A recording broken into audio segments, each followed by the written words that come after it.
Hello students, hope you are doing well. I will be your teacher for this lecture. In this lecture we will talk about organism and population. This topic is taken from NCERT class 12th unit 4. In this lecture we will specifically talk about population growth, in which we will talk about natality, mortality, immigration and emigration. So इस topic में बच्चों हम किसके बारे में बात करने वाले हैं? यहाँ पर आज हम पॉपुलेशन ग्रोथ के बारे में बात करने वाले हैं, राइट? पॉपुलेशन ग्रोथ की जो पॉपुलेशन ग्रोथ है किसकी वजह से बढ़ती है, किसकी वजह से कम होती है, एट्सेट्रा. अब आप देखो, जो पॉपुलेशन ग्रोथ है तो क्या ये एक स्टैटिक प्रोसेस है? नहीं, राइट? तो जो साइज होता है of a population, size of a population कैसा है? It keeps on changing with time, right? It is not a static process, it is not a static process. ये स्टैटिक प्रोसेस नहीं होता, विद टाइम ये continuously change होते रहता है, ठीक है? अब ये जो चेंजेस है पॉपुलेशन ग्रोथ किस पर डिपेंड करेगा? So it depends upon population. जो ग्रोथ हो रही है पॉपुलेशन की, it depends upon various factors. कौन से? It depends upon food availability, it depends upon food availability कि कितना फूड अवेलेबल है, right? It depends upon predation pressure, right? कि कितना प्रेशर है प्रेडेटर्स का, किस अकॉर्डिंग प्रेडेटर्स इन पर फीड कर रहे हैं. एंड ये वेदर पर भी डिपेंड करता है. जैसे कि किसी प्लेस का अगर बहुत ही ज़्यादा हार्श वेदर होगा तो वहाँ की जो पॉपुलेशन है वो कैसी होगी? कम होगी. पॉपुलेशन ग्रोथ वहाँ पर कम होगा, ठीक है? So this is all about population growth. अब ये जो पॉपुलेशन ग्रोथ है, the density of a population एक गिवन हैबिटेट में ड्यूरिंग अ गिवन पीरियड, ये फ्लक्चुएट्स होती है ड्यू टू 4 रीजंस, राइट? क्या देखा हमने कि जो पॉपुलेशन ग्रोथ है या जो साइज है of a population, size of population किन की वजह से चेंजेस आएंगे? तो 4 प्रोसेसेस की वजह से यहाँ पर चेंजेस आपको देखने को मिलेंगे. तो ड्यू टू 4 प्रोसेसेस. कौन से 4 प्रोसेसेस हैं?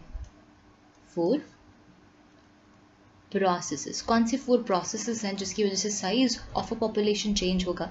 पहला देखो, first we have is the natality.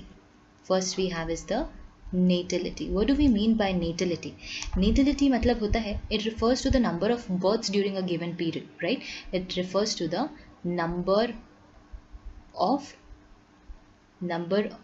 birth during a given period. That is the birth rate we are talking about. During a given period in a particular population. तो कितना birth rate हुआ है, ठीक है? इस पे डिपेंड करेगा. Second आप देखो, सेकंड किस पे डिपेंड करता है? बर्थ रेट के बाद मोर्टैलिटी, कि उस पॉपुलेशन से कितने लोगों की डेथ हुई है. Fine. Second what we have, it is mortality. So mortality what? Mortality is the number of deaths. It is a number of deaths of a population during a given period. During a given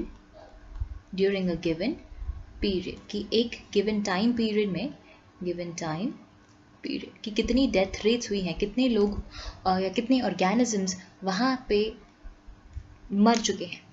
third देखो, third है आपके पास after mortality, it is immigration.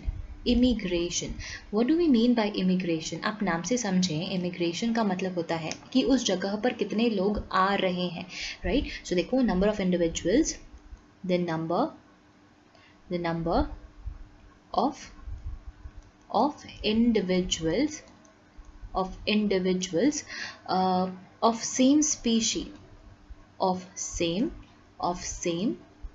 species, that have come into the habitat, right? that have come into the habitat, कि उस habitat में कितने लोग आए हैं from elsewhere during the time period, right? From that habitat during the time period. तो in a given period कितने लोग वहाँ पर आ चुके हैं, ये हुआ immigration. And fourth and last है आपका emigration. So emigration क्या होता है? Emigration means the number of individuals left the place, right? So the ones who, the number of individuals who left the habitat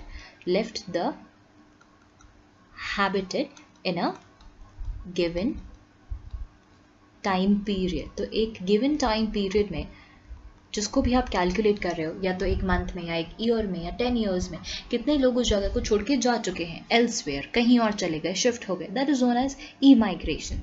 ठीक है, तो अब अपन इसका पॉपुलेशन डेंसिटी कैसे कैलकुलेट करोगे. आप देखो पॉपुलेशन डेंसिटी में ओवर हियर दैट इज जो आपका n है, fine, what is the n over here.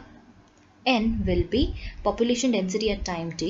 N is population density at time t. ठीक है, then its density at t plus 1 will be, then the density at t plus 1 will be, क्या होगी density at t plus 1. so आप देखो density at t plus 1 will be n t plus 1, fine, is equals to nt उस particular point पे right now कितनी population है plus. अब population increase किसकी वजह से हो रही है. आप देखो पॉपुलेशन इंक्रीज हो रही है बर्थ रेट यानी कि नेटिलिटी की वजह से, एंड इमिग्रेशन यानी कि कितने लोग वहां पर एंटर कर रहे हैं उसकी वजह से. तो birth plus immigration, right, birth plus immigration minus कितने लोग वहां से चले गए, कैसे माइनस यानी कि मोर्टालिटी, वहां से चले गए, और यह है emigration. So we have is the deaths plus emigration. ठीक है, तो अपने पास टोटल फॉर्मूला क्या आया ना, population density at time T plus जितने लोग वहां पर एंटर किए माइनस जितने लोग वहां से चले गए. तो एक पर्टिकुलर टाइम पीरियड पर this is the population density. ठीक है, तो पॉपुलेशन डेंसिटी इंक्रीज करने के लिए कौन रिस्पॉन्सिबल है, इंक्रीज करने के लिए इमिग्रेशन और नेटिलिटी रिस्पॉन्सिबल है, और डिक्रीज करने के लिए mortality and E migration. Okay, I hope you understood the explanation. Thank you.